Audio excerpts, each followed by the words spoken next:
Good evening. कैसे हो सभी?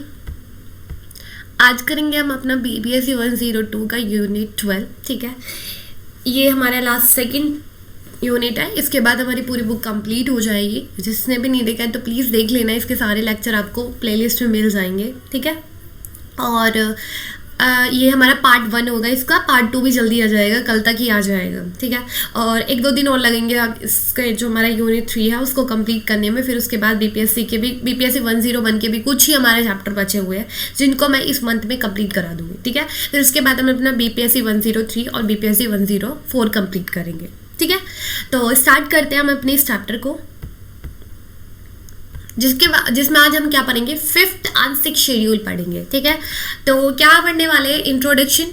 ये क्यों दिए गए हैं 5th और 6th शेड्यूल के अंदर, स्पेशल प्रोविजंस क्यों दिए गए हैं। ठीक है, कॉन्स्टिट्यूशन के अंदर कुछ प्रोविजंस है जो कि किसके अंडर आते हैं, 5th और 6th शेड्यूल के अंदर आते हैं, उनके बारे में देखेंगे। 5th शेड्यूल और 6th शेड्यूल के बारे में डिटेल हम डिस्कस करेंगे, ये आज के पार्ट में करेंगे हम। ठीक है, ये 5 टॉपिक आज के पार्ट में करेंगे, और बचे हुए जो हमारे 6 टॉपिक होंगे, और 6 तो नहीं, जो हमारे बचे हुए जो 4 टॉपिक होंगे ये हम कल कवर करेंगे। ठीक है, तो स्टार्ट करते हैं इंट्रोडक्शन से।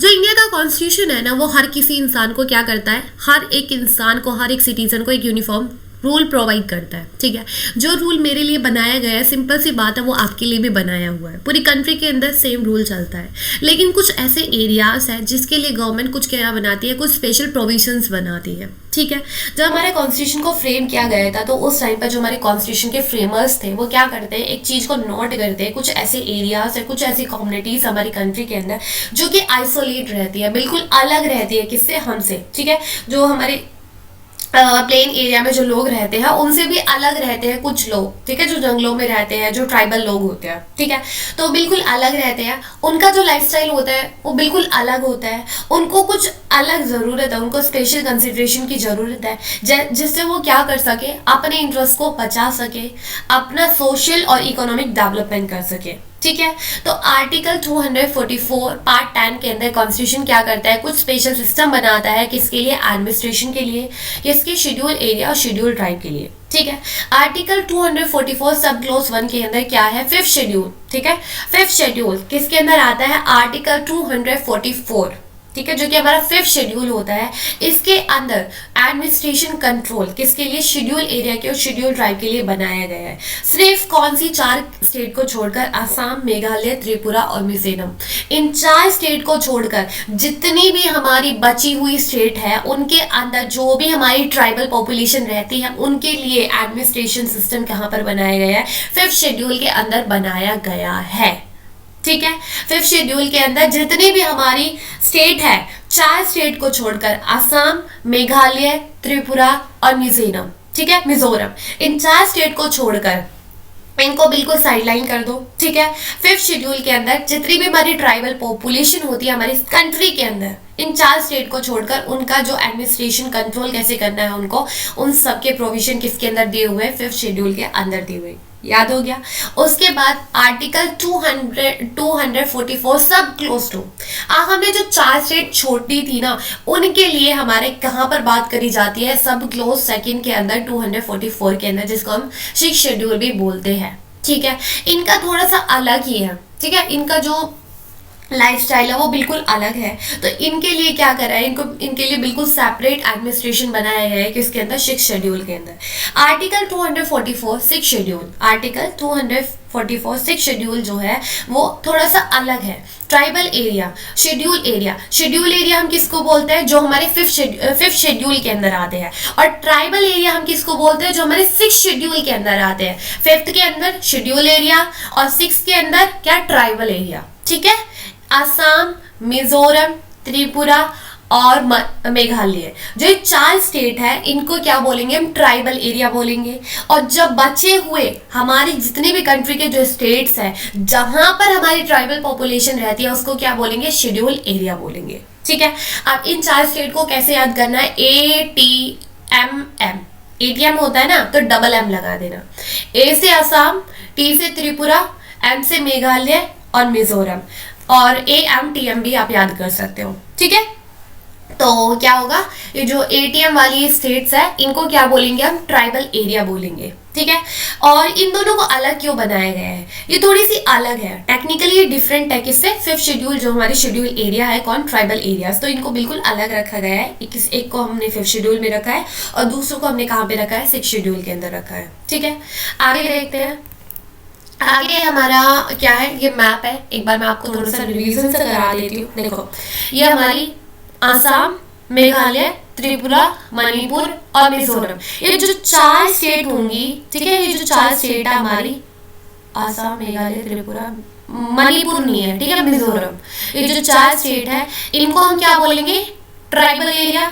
और जितनी भी पूरी कंट्री के अंदर ये 10% यहाँ पे रहती है, 4.0% यहाँ पे रहती है, हरियाणा के अंदर नहीं है, राजस्थान के अंदर 12.6%, जितनी भी हमारी जो ट्राइबल पॉपुलेशन रहती है उसको क्या बोलेंगे? शेड्यूल एरिया बोलेंगे। ठीक है, आ गया समझ में? आगे चलते हैं। अब इनको स्पेशल प्रोविजंस क्यों दिए गए हैं? मेजॉरिटी जो ट्राइबल कम्युनिटीज है उसको कैटेगराइज करा गया है किसके अंदर? शेड्यूल ट्राइब के अंदर। ठीक है, जो बिल्कुल अलग रहती है, कहाँ पे रहती है? वो जंगलों में रहती है या फिर पहाड़ों में रहती है, हिली एरिया में रहती है। ठीक है, और ऐसा नहीं है कि वो एक पर्टिकुलर जगह पे रहते हैं, नहीं, वो अलग अलग जगह पे रहते हैं, वो माइग्रेट करते रहते हैं। आज वो राजस्थान में तो कल वो पंजाब में पहुंच जाएंगे। ठीक है, वो एक से दूसरी जगह पे माइग्रेट होते रहते हैं। ठीक है, तो जो फॉरेस्ट और हिली एरिया है, जो ये रहते हैं, तो ये क्या करते हैं? और जो एडमिनिस्ट्रेशन का सिस्टम की अगर हम बात करें तो इनका खुद का जो ट्राइबल एरिया है, इनका बहुत ही ग्रेट कंसर्न रहता है कि कोई कल को आकर हम पर अपनी पॉलिसीज वगैरह इंप्लीमेंट ना करे। ठीक है, और ये जो फॉरेस्ट है और जो हिल्स है, जो ये जंगलों में रहते हैं, जो पहाड़ों में रहते हैं, ये क्या कर देते हैं? ये नेचुरल बैरियर बना देते हैं, ये इनको अलग कर देते हैं। कि इनको जो हिली एरिया में जो हमारी ट्राइब्स रहती है, किससे अलग कर देते हैं? जो प्लेन्स एरिया में रहते हैं, जो हम रहते हैं ना, शहर में रहते हैं, गाँव में रहते हैं। ठीक है, तो हमको ये नेचुरल बैरियर बना देते हैं। अब हम पहाड़ों में थोड़ी नहीं रहते हैं, ना हम जंगलों में रहते हैं। ठीक है, तो ये क्या करता है? हम दोनों को अलग करके रखता है। ठीक है, तो ब्रिटिश गवर्नमेंट की अगर हम पॉलिसीज की बात करें तो उन्होंने भी कभी इनके बीच में इंटरफेयर नहीं करा है। जो इनके अफेयर्स होते हैं ट्राइबल पॉपुलेशन के, कभी उन्होंने भी इनके अफेयर्स में टांग नहीं अड़ाई है। ठीक है, अब इस आइसोलेशन की वजह से जो है अलग रहे हैं हमसे, इसकी वजह से क्या हो गया? अनएजुकेटेड हो गया, पुअर हो गया, अंडर डेवलप हो गया। इनको नहीं पता टेक्नोलॉजी क्या होती है, डेवलपमेंट क्या होता है, एजुकेशन क्या होता है। ठीक है, तो इनको नहीं पता, तो ये क्या हो गया? अनएजुकेटेड, पुअर और अंडर डेवलप हो गया। और ये अपने आप को जो गवर्न करते हैं वो अपने खुद के कस्टमरी लॉ होते हैं, इनके खुद के रीति रिवाज होते हैं, जिस वजह से क्या करते हैं? एक दूसरे को अपना एक कबीला चुन लेते हैं, जो इनका हेड होता है उसी को एक गवर्न करते हैं, उसी की तरह उनकी पूरी ट्राइब चलती है। ठीक है, ये किसके ऊपर डिपेंड होते हैं? काम क्या करते हैं? कल्टिवेशन करते हैं, जो इनका लाइवलीहुड होता है। काफ़ी चीज़ें होती है जिनके ऊपर डिपेंड होते हैं, हंटिंग, शिकार करना, खाना को इकट्ठा करना। ठीक है, और लैंड और फॉरेस्ट, ये तो इनका बेसिक रिसोर्स होता है। ठीक है, इनके बिना इनका लाइवलीहुड चलने वाला नहीं है। तो इनका जो ग्रेट इमोशन होता है वो भी किससे जुड़ा हुआ होता है? इनके लैंड से और इनके फॉरेस्ट से। काफी प्यार करते हैं अपनी जमीन से और अपने जंगलों से। ठीक है, आगे बात करते हैं। एज अ रिजल्ट जो इनका लाइफ है वो बिल्कुल अलग होता है, बिल्कुल डिफरेंट होता है। जो हमारे प्लेन एरिया में जितने लोग रहते हैं, जो विलेजेस में रहते हैं, जो शहर में रहते हैं, तो उनसे ये क्या होते हैं? बिल्कुल अलग होते हैं। ठीक है, जो हमारे फ्रेमर्स थे कि उनसे कॉन्स्टिट्यूशन के, वो क्या करते हैं? कुछ मैकेनिज्म इंट्रोड्यूस कराते हैं इनके लिए, जो कि अपने प्रोटेक्ट कर सके, किसको? अपनी कल्चर आइडेंटिटी को बनाए रखे और कल को इनको कोई एक्सप्लॉइट ना करे, कोई भी कल को जंगलों में जाकर पेड़ वगैरह ना काटे। ठीक है, और प्रमोट कैसे करते हैं इनको? डेवलपमेंट, इसके लिए भी कुछ पॉलिसीज, मैकेनिज्म वगैरह किसने बनाए? हमारे जो कॉन्स्टिट्यूशन मेकर्स थे उन्होंने। ठीक है, फिफ्थ और सिक्स शेड्यूल के अंदर इनको कुछ मैकेनिज्म दिए जाते हैं। आर्टिकल 375(1) सब क्लोज 1 के अंदर क्या बोला जाता है? जो कॉन्स्टिट्यूशन है वो क्या करता है? कुछ फंड प्रोवाइड करता है, किसको? फिफ्थ एंड सिक्स शेड्यूल वाले एरियाज को। ठीक है, और ये फंड कहाँ से आता है? कंसोलिडेशन फंड ऑफ इंडिया से आता है। और किस लिए आता है? कि कैसे वो प्रमोट करेंगे, क्या वेलफेयर किसके लिए? शेड्यूल ट्राइब के लिए। ठीक है, उनका जो एडमिनिस्ट्रेशन सिस्टम है उसके लिए, उनके लिए कैसे वेलफेयर करना है, इसके लिए फंड कहाँ से आता है? कंसोलिडेट फंड से आता है। कौन से आर्टिकल के थ्रू आता है? आर्टिकल 375 सब क्लोज 1 के थ्रू। ठीक है, आगे समझ में? आगे चलते हैं। तो आगे हम बात करते हैं फिफ्थ शेड्यूल के बारे में। आर्टिकल 244 सब क्लोज 1 के अंदर किसके प्रोविजन दिए गए हैं? फिफ्थ शेड्यूल के बारे में बात की गई है। ठीक है, ये क्या होते हैं? जितना जो एडमिनिस्ट्रेशन होगा, जो कंट्रोल होगा, वो किसके ऊपर होगा? शेड्यूल एरिया के ऊपर होगा, शेड्यूल ट्राइब के ऊपर होगा, सिर्फ 4 स्टेट को छोड़कर। कौन सी? ATMM, ठीक है, ATM स्टेट को छोड़कर जो हमारी बची हुई स्टेट है जहां पर हमारी ट्राइबल पॉपुलेशन रहती है, जो हमारे शेड्यूल एरिया है, जो शेड्यूल ट्राइब है, उनके लिए एडमिनिस्ट्रेशन सिस्टम बनाया गया है। कौन से शेड्यूल में? 5th शेड्यूल के अंदर, ठीक है। यहाँ पे क्या होता है कि 5th शेड्यूल के अंदर इनके इंटरेस्ट को प्रोटेक्ट किया जाता है, जो इनकी राइट्स है ट्राइबल्स की, इनको वो प्रोवाइड की जाती है, इनकी हैबिट, इनकी इकोनॉमी, और कैसे ये प्रिजर्व कर सकते हैं अपनी कम्युनिटीज़ को, जो ये कम्युनिटीज है अपने कस्टम्स को, अपने ट्रेडिशन को, और ये कैसे धीरे धीरे धीरे अपना डेवलपमेंट भी कर सकते हैं। कौन? शेड्यूल एरिया वाले ट्राइबल पॉपुलेशन, ठीक है। जो ये ट्राइबल पॉपुलेशन होती है, इसको पार्ट 6 5th शेड्यूल के अंदर क्या बोला गया है? प्रेसिडेंट के पास क्या होती है? पावर होती है कि यहाँ पे वो अपना ऑर्डर डिक्लेयर कर सकते हैं। किसके अंदर? शेड्यूल एरिया के अंदर। अब ये क्राइटेरिया क्या होता है जो ये ऑर्डर डिक्लेयर करेंगे? कौन? हमारे प्रेसिडेंट के पास पावर होती है क्या यहाँ पे ऑर्डर डिक्लेयर करने की, ठीक है। अब क्या पावर है शेड्यूल एरिया से रिलेटेड? तो क्या पावर है? उनके पास कुछ क्राइटेरिया होता है जो कि उनको क्या करना करता है? फॉलो करना पड़ता है शेड्यूल एरिया के अंदर और 5th शेड्यूल के अंदर, ठीक है। अब जो ये क्राइटेरिया है, ये किसके उस पर बनाया गया है? एक रिकमेंडेशन है किसकी? कमीशन की। अब उस कमीशन को क्या बोलते हैं? देबर कमीशन बोलते हैं। क्या बोलते हैं? देबर कमीशन। देखो, हमारे प्रेसिडेंट को क्या है? पावर है यहां पर ऑर्डर डिक्लेयर करने की। कहां पर? शेड्यूल एरिया के ऊपर, ठीक है, जो कि हमारे 5th शेड्यूल के अंदर आते हैं। अब जो वो ऑर्डर डिक्लेयर करेंगे उसके लिए कुछ क्राइटेरिया बनाया जाता है, और ये जो क्राइटेरिया है ये क्या है? एक रिकमेंडेशन है किसकी? देबर कमीशन की, ठीक है। ये पहली शेड्यूल एरिया और शेड्यूल ट्राइब की कमीशन बनाई जाती है, ठीक है। अब थोड़ा सा देबर कमीशन के बारे में भी जान लेते हैं। हमारे देवर जी हैं, ठीक है, UN देवर है। तो आर्टिकल 391 क्या बोलता है? कॉन्स्टिट्यूशन प्रेसिडेंट को क्या करता है? पावर देता है कि वो क्या कर सकते हैं? किसी भी कमीशन को अपॉइंट कर सकते हैं जो कि उनको रिपोर्ट देगी, ठीक है, जो कि उनको रिपोर्ट देगी एडमिनिस्ट्रेशन के बारे में। किसके? शेड्यूल एरिया के बारे में, कि कैसे वो वेलफेयर कर सकते हैं शेड्यूल ट्राइब का जो स्टेट्स के अंदर है, ठीक है। तो कमीशन को अपॉइंट करने की पावर किसके पास है? प्रेसिडेंट के पास है। तो जो पहली कमीशन अपॉइंट की जाती है वो कौन सी थी? देबर कमीशन थी, ठीक है। और ये कब अपॉइंट की जाती है? 1960s के अंदर अपॉइंट की जाती है, और इसके चेयरमैन कौन होते हैं? UN देवर होते हैं। ये क्या करते हैं? ओवरऑल सिचुएशन बताते हैं किसकी? ट्राइबल्स की। ये इशू बताते हैं कौन कौन से लैंड एलिनेशन है, कैसे उनको ट्राइबल एरियाज को अलग करना है उनके लैंड को, ठीक है। यहाँ पर ये अपनी रिकमेंडेशन देते हैं, और जो इनकी रिपोर्ट होती है वो कब सबमिट की जाती है? 1961 के अंदर सबमिट की जाती है। अब इनके रिकमेंडेशन के बारे में थोड़ी सी बात कर लेते हैं। पहला बोला जाता है कि कैसे आप किसी एरिया को कैसे वो शेड्यूल एरिया बनाओगे, ठीक है। जो प्रेसिडेंट के पास पावर है कि किसी भी एरिया को शेड्यूल एरिया में कन्वर्ट करना है, तो उसके लिए कुछ कुछ रिकमेंडेशन देखनी पड़ती है। पहला तो अगर जिस एरिया को आप शेड्यूल एरिया में कन्वर्ट कर रहे हो, पहले तो वहां पे ट्राइबल पॉपुलेशन होनी चाहिए, वहां पे ज्यादा से ज्यादा ट्राइबल लोग होने चाहिए। दूसरा, जो वो एरिया होना चाहिए वो ट्राइबल एरिया का होना चाहिए, वो जंगल होना चाहिए, वो पहाड़ होना चाहिए, कि यहाँ पर विलेज है और उसी के साइड में ट्राइबल पॉपुलेशन रह रही है, तो उसको वो शेड्यूल एरिया नहीं बना सकते हैं, ठीक है। और तीसरा क्या बोला जाता है? जो वो एरिया होना चाहिए वो अंडर डेवलपमेंट होना चाहिए, वो डेवलप नहीं होना चाहिए, वहां पे फैक्ट्रीज वगैरह नहीं होनी चाहिए, ठीक है। तीसरा क्या बोलते हैं कि वहां पे जो इकोनॉमिक स्टैंडर्ड होना चाहिए लोगों का वो भी लो होना चाहिए, वो भी ज्यादा हाई फाई नहीं होना चाहिए, ठीक है। उसके बाद जो शेड्यूल एरिया है हमारे, वो कौन कौन से उसमें आते हैं, मतलब कौन कौन से स्टेट में लोकेटेड है जो हमारी शेड्यूल ट्राइब है? आंध्र प्रदेश, तेलंगाना, बिहार, छत्तीसगढ़, गुजरात, हिमाचल प्रदेश, मध्य प्रदेश, झारखंड, महाराष्ट्र, उड़ीसा, राजस्थान। मतलब उन ATM कंट्रीज को छोड़कर, ATM स्टेट को छोड़कर, सॉरी ATM जो स्टेट है, ATMM स्टेट को छोड़कर जितनी भी हमारे स्टेट के अंदर जो ट्राइबल पॉपुलेशन है वो किसके अंदर आ जाएगी? 5th शेड्यूल के अंदर आ जाएगी, शेड्यूल एरिया के अंदर आ जाएगी, ठीक है।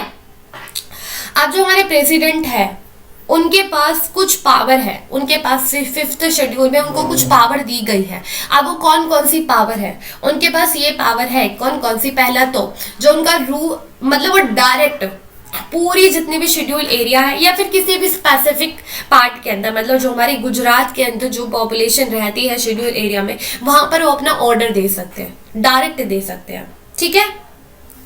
उसको कन्वर्ट कर सकते हैं, शेड्यूल एरिया बना सकते हैं। ठीक है, ये किसके पास है? प्रेसिडेंट के पास पावर है। अगर शेड्यूल एरिया के पार्ट को इंक्रीज करना है, उस एरिया को बढ़ाना है, तो वो क्या करेंगे? किसके पास पावर है? प्रेसिडेंट के पास, लेकिन after the consultation of governor, जो वहां के स्टेट का गवर्नर होगा। अगर गुजरात के अंदर मांग उठती है, जो हमारी ट्राइबल पॉपुलेशन, जो शेड्यूल ट्राइब है, अगर वो मांग करती है कि हमारा जो एरिया है, जो हमारा फॉरेस्ट है, वो कम है, इसको हमारे शेड्यूल एरिया को बढ़ाया जाए, तो वो उसको बढ़ा सकते हैं किसकी कंसल्टेशन पर? गवर्नर के अंदर। जो गुजरात के गवर्नर होंगे उसकी कंसल्टेशन की जरूरत पड़ेगी। ठीक है, अगर ऐसा होता है कि महाराष्ट्र के, मध्य प्रदेश के अंदर और गुजरात के अंदर, ठीक है, जो इनकी बाउंड्री है, जो इनके बॉर्डर है, वहां पर कोई ट्राइबल पॉपुलेशन रहती है। ठीक है, अब जो ट्राइबल पॉपुलेशन है वो आधी कहाँ पे रह रही है? वो आधी गुजरात के अंदर रह रही है और आधी एमपी के अंदर रह रही है। तो इस चीज का बॉर्डर कौन करेंगे? अलर्ट करेंगे, हमारे प्रेसिडेंट करेंगे। ठीक है, कोई भी न्यू स्टेट बनानी है, कोई भी टेरिटरी डिक्लेयर करनी है, सब किसके पास पावर होती है? हमारे प्रेसिडेंट के पास पावर होती है।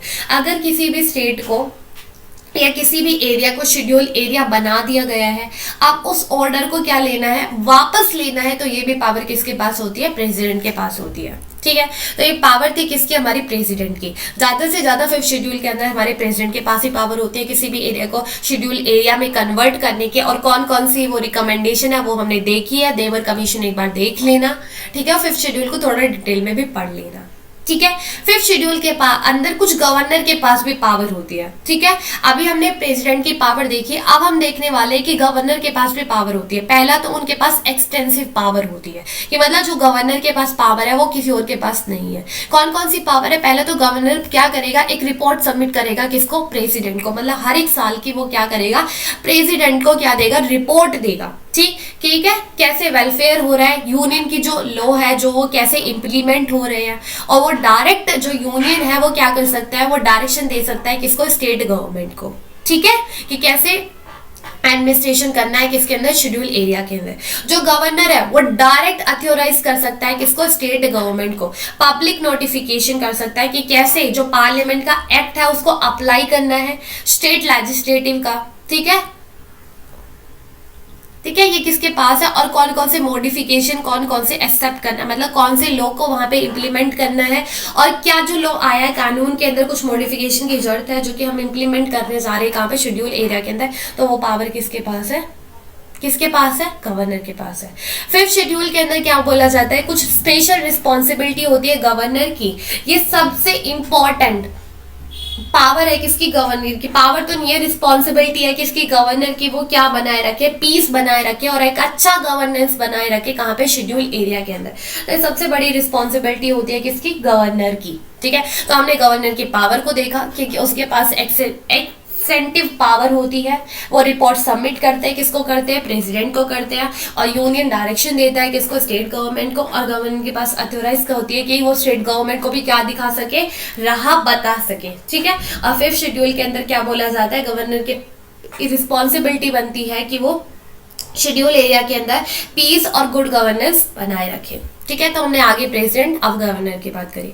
अब एक सिग्निफिकेंट प्रोविजन दिया जाता है यहाँ पर, जो एडमिनिस्ट्रेशन मतलब कैसे कंट्रोल करना है, गवर्नमेंट अपना रूल कैसे करेगी कहाँ पर, जितने हमारे जो शेड्यूल एरिया होते हैं और शेड्यूल ट्राइब होते हैं यहाँ पर। इसके लिए बनाई जाती है एक काउंसिल। क्या बनाई जाती है? काउंसिल, जो कि ट्राइब एडवाइजरी काउंसिल होती है। ठीक है, ये क्या होती है? एक एडवाइस बॉडी होती है जो एडवाइस करती है किसको? स्टेट गवर्नमेंट को। स्टेट गवर्नमेंट को एडवाइस करती है, बताती है कि कैसे वेलफेयर करना है कहाँ पर? शेड्यूल ट्राइब के एरियाज में जो स्टेट्स हमारी, उसके लिए कौन बनाती है? एक ट्राइब एडवाइजरी काउंसिल बताती है। क्या बताती है? अपनी एडवाइस। ठीक है, और वही एडवाइस देती है किसको? स्टेट गवर्नमेंट को, कि कैसे आप वेलफेयर कर सकते हो कहाँ पे? शेड्यूल एरिया में और शेड्यूल ट्राइब्स में।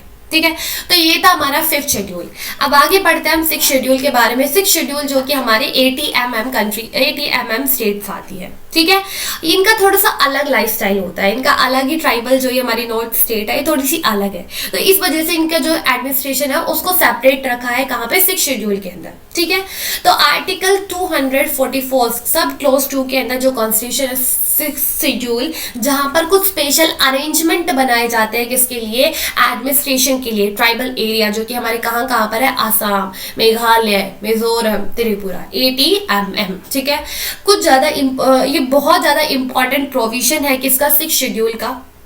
कि यहाँ पर क्या बनाए जाते हैं, इनको ना मेनली ऑटोनॉमस डिस्ट्रिक्ट और ऑटोनॉमस रीजन में कन्वर्ट किया जाता है। वहाँ पे शेड्यूल एरिया और शेड्यूल ट्राइब में कन्वर्ट किया जाता है वहाँ के एरिया को। यहाँ पर क्या करा जाता है, जो ट्राइबल एरिया है इसको क्या बनाया जाता है, ऑटोनॉमस डिस्ट्रिक्ट और ऑटोनॉमस रीजन बनाया जाता है। और ये पावर किसके पास होती है, पावर होती है गवर्नर की। और 5th शेड्यूल में शेड्यूल एरिया को कन्वर्ट करने की पावर किसके पास होती है, प्रेसिडेंट के पास। ठीक है, तो गवर्नर के पास ही पावर होती है कि अगर किसी भी एरिया को ऑटोनॉमस डिस्ट्रिक्ट बनाना है कि ऑटोनॉमस रीजन बनाना है तो किसके पास पावर होगी, गवर्नर के पास। ठीक है, आया समझ में?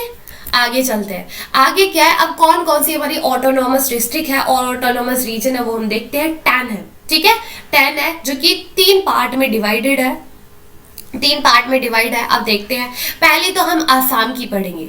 आसाम की कौन कौन सी हमारी ऑटोनॉमस डिस्ट्रिक्ट और ऑटोनॉमस रीजन है। पहले तो है नॉर्थ कांचर हिल्स, जिनको हम दीमा हिल्स भी बोलते हैं। ठीक है, नॉर्थ कांचर हिल्स जिनको हम दीमा हिल्स बोलते हैं। Karbi Anglong district, Karbi Anglong district, Bodoland. ठीक है, बोडोलैंड टेरिटोरियल एरिया डिस्ट्रिक्ट 3 है हमारी आसाम के अंदर जो ऑटोनॉमस डिस्ट्रिक्ट है और ऑटोनॉमस रीजन है। North Cachar hill, Karbi Anglong district, Bodoland tribal area. ठीक है, फिर उसके बाद पार्ट 2 के अंदर मेघालय AMTM, इसके अंदर AMTM से दे रखा है। फिर उसके बाद मेघालय के अंदर खासी, जैंतिया, गोरो। ठीक है, तो 4 हमारी किसके अंदर, सॉरी 3 हमारी आती है मेघालय के अंदर, 3 ही हमारी आसाम के अंदर। 3 हमने आसाम की कौन कौन सी, आंख बंद करके मुझे बताओ आसाम के अंदर कौन कौन सी 3 वो ऑटोनॉमस डिस्ट्रिक्ट और ऑटोनॉमस रीजन है। कांचर हिल, कार्बी हिल और बोडोलैंड। ठीक है, और मेघालय के अंदर खासी, जैंतिया और गारो। ठीक है, याद कर लेना यार। फिर उसके बाद पार्ट 2 जहां पे हम त्रिपुरा की उनके बारे में त्रिपुरा के उसके बारे में बात करते हैं। वहां पे सिर्फ एक डिस्ट्रिक्ट है, वो त्रिपुरा ट्राइबल एरिया। ये तो काफी इजी रहेगा, त्रिपुरा ट्राइबल एरिया डिस्ट्रिक्ट। ठीक है, उसके बाद 3 ही हमारी किसके अंदर है, मिजोरम के अंदर है, चकमा, मारा, ले। चकमा, मारा, ले। पहले उसको चकमाया, ठीक है, चकमा दिया अच्छे से, फिर उसको मारा, फिर उसको ले गए। ठीक है, चकमा, मारा, ले, याद कर लेना। असम के अंदर चाचर हिल। ठीक है, फिर उसके बाद कार्बी, बोडोलैंड 3 है। ठीक है, मेघालय के अंदर खासी, जैंतिया, गारो। ठीक है, त्रिपुरा के अंदर 1 है, त्रिपुरा ट्राइबल एरिया, और मिजोरम के अंदर चकमा, मारा, ले। आई होप आपको ये याद हो गया होगा। ठीक है, अगर आंख बंद करके एक बार और पढ़ लेना, हो जाएगा याद, इतना ही वो हार्ड नहीं है। ठीक है, तो ये थी हमारी ऑटोनॉमस डिस्ट्रिक्ट और ऑटोनॉमस रीजन। अब 6 शेड्यूल के अंदर क्या होता है, जो ऑटोनॉमस डिस्ट्रिक्ट होती है, जो ऑटोनॉमस रीजन होते हैं, यहाँ पर क्या बनाई जाती है, डिस्ट्रिक्ट काउंसिल बनाई जाती है। जैसे हमने वहां पे एडवाइजरी काउंसिल देखी ना, तो यहाँ पर क्या बनाई जाती है, डिस्ट्रिक्ट काउंसिल बनाई जाती है। अब जो डिस्ट्रिक्ट काउंसिल होती है, इसके अंदर 30 मेंबर से ज्यादा मेंबर नहीं होते, 30 मेंबर से ज्यादा नहीं होते, और 4 जो मेंबर होते हैं गवर्नर के थ्रू नॉमिनेट किए जाते हैं। मतलब जो हमारे गवर्नर होते हैं उन 30 में से 4 मेंबर को कौन चुनते हैं, हमारे गवर्नर चुनते हैं, और जब बचे हुए होंगे वो इलेक्ट होके आते हैं। ठीक है, उनके इलेक्शन होते हैं। ठीक है, अब जो पावर होती है फंक्शन कराने की वो किसके पास होती है, डिस्ट्रिक्ट काउंसिल के पास होती है, रीजनल काउंसिल के पास होती है 6 शेड्यूल के अंदर। ठीक है, अब कौन कौन सी पावर होती है, पहली तो होती है इनके पास लेजिस्लेटिव पावर। ठीक है, लेजिस्लेटिव पावर मतलब कि जो डिस्ट्रिक्ट काउंसिल है उसके पास पावर है कि जो हमारी ऑटोनॉमस डिस्ट्रिक्ट है, ऑटोनॉमस जो रीजन है, वहां पर वो लॉ बना सकते हैं, वो अपना खुद का कानून बना सकते हैं। जो पार्लियामेंट में हमारे लिए कानून बनते हैं ना कॉन्स्टिट्यूशन के, अगर उनसे अलावा भी वो कुछ लॉ बनाना चाहते हैं तो वो अपने खुद के लॉ बना सकते हैं।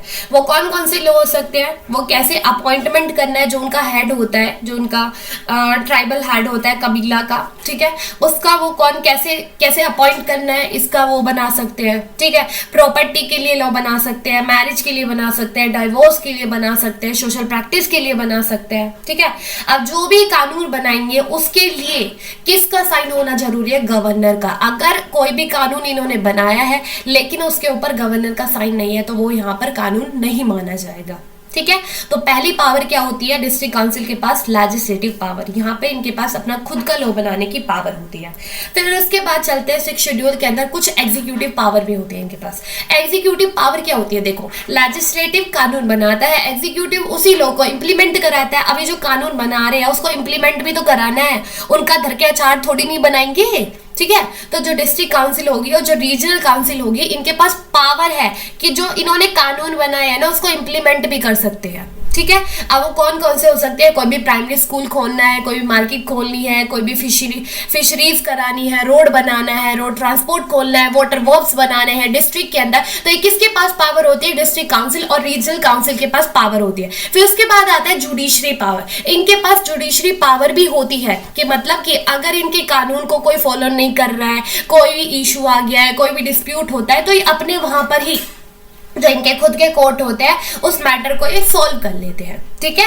तो ये डिस्ट्रिक्ट काउंसिल और रीजनल काउंसिल क्या करती है, क्या बनाती है, कोर्ट बनाती है, विलेज कोर्ट बनाती है, डिस्ट्रिक्ट कोर्ट बनाती है, जहां पर अपने केसेस को क्या करते हैं, जो डिस्प्यूट आते हैं उन मैटर्स को सॉल्व करते हैं, ठीक है। जो डिस्प्यूट होंगे शेड्यूल ट्राइब से उसको वहां पे ही संभाल लेंगे। और जो हमारे डिस्ट्रिक्ट कोर्ट होते हैं और जो कोर्ट होते हैं हाई कोर्ट को छोड़कर, सुप्रीम कोर्ट को छोड़कर, जितने भी हमारे केसेस होंगे शेड्यूल ट्राइब के, हाई कोर्ट और सुप्रीम कोर्ट को छोड़कर, ये इन दोनों को छोड़कर कोई भी कोर्ट अपनी जजमेंट नहीं देगा, ठीक है। अगर कोई डिस्ट्रिक्ट कोर्ट या फिर विलेज कोर्ट जो इनका खुद का होता है, ठीक है, जो ट्राइबल पॉपुलेशन का खुद का कोर्ट होता है, अगर इन्होंने अच्छी जजमेंट नहीं दी है, दोबारा से वो आगे जाना चाहते हैं, तो वो हाई कोर्ट जा सकते हैं और सुप्रीम कोर्ट जा सकते हैं। और जो हमारे डिस्ट्रिक्ट कोर्ट होते हैं सबऑर्डिनेट कोर्ट, वहां पर नहीं जा सकते, ठीक है। और जो काउंसिल कोर्ट होते हैं इनके पास ये पावर नहीं है कि ये डिसाइड कर सके, किसी भी केस में पनिश कर सके, किसी को मौत की सजा देनी है या फिर किसी को 5 साल से ज्यादा जेल में रखना है, तो ये भी इनके पास पावर नहीं होती। मतलब 2 साल तक, 3 साल तक, 4 साल तक ये जेल में रख सकते हैं, किसी भी इंसान को ये पनिशमेंट दे सकते हैं, ये डेथ की, और 5 साल से ज्यादा उसकी जेल में रखने की क्या नहीं दे सकते, जजमेंट नहीं दे सकते हैं, पनिशमेंट नहीं दे सकते। तो इस शेड्यूल के अंदर पावर होती है कौन कौन सी, लेजिस्लेटिव, एग्जीक्यूटिव और जुडिशरी, ठीक है। आगे इनके पास कुछ फाइनेंशियल पावर भी होते हैं। फाइनेंशियल पावर मतलब कि ये अगर इनको बजट तैयार करना है, जो हमारी ये काउंसिल होती है, रीजनल काउंसिल और डिस्ट्रिक्ट काउंसिल, इनके पास पावर होती है फाइनेंशियल भी, ठीक है। अगर इनको कोई बजट तैयार करना है तो वो कर सकते हैं। जो डिस्ट्रिक्ट और रीजनल काउंसिल है इनके पास कैसे इकट्ठा करना है लैंड रिवेन्यू को, कैसे इम्पोज, कौन कौन से टैक्स इम्पोज करने हैं, ट्रेड कैसे करना है, एनिमल्स का, व्हीकल्स का, कैसे टैक्स करने हैं इम्पोज, ठीक है। किसी भी गुड को कैसे लेके जाना है या फिर किसी भी गुड को कैसे लेके आना है मार्केट के अंदर और उसे कैसे सेल करना है, तो ये सब पावर किसके पास होती है, डिस्ट्रिक्ट काउंसिल के पास, ठीक है। तो ये हमने पढ़ा है, इनकी फाइनेंशियल पावर होती है। आई होप आपको ये समझ में आया होगा चैप्टर। अगर नहीं आया है, कोई भी दिक्कत कहीं भी आ रही है, तो प्लीज यार कमेंट सेक्शन में मुझे बता देना, और मैं कोशिश करूंगी जहाँ पे भी दिक्कत आ रही है उसको सॉल्व करने की। तो मिलते हैं नेक्स्ट पार्ट के अंदर, तो ऐसे ही बने रहे, आगे बढ़ते रहे। All the very best. अगर क्लास की पीडीएफ चाहिए तो वो टेलीग्राम पर मिल जाएगी।